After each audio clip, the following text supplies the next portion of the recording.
Hello everyone, how are you doing? This is MD Tech here with another quick tutorial.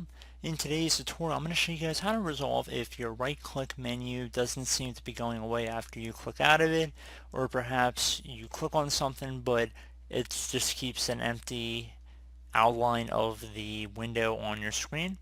Basically, it should be this does not go anywhere no matter where you click. So in this tutorial, I'm going to show you guys how to hopefully address it without too much of a hassle. And we're going to start by opening up the start menu. Just left click on the start button one time. You want to type in control panel.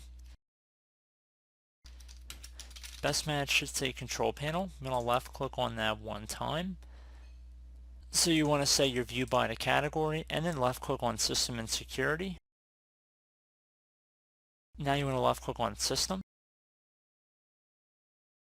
On the left side, you want to left click on advanced system settings.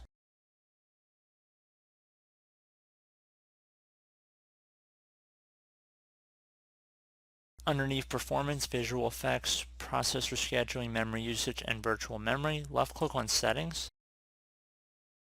Now you want to locate fade out menu items after clicking. You want to uncheck this. So you just want to make sure you leave that unchecked and then left click on apply and OK. Click on OK again.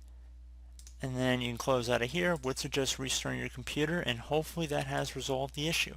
So as always, thank you guys for watching this brief tutorial. I hope I was able to help you out, and I do look forward to catching you all in the next tutorial. Goodbye.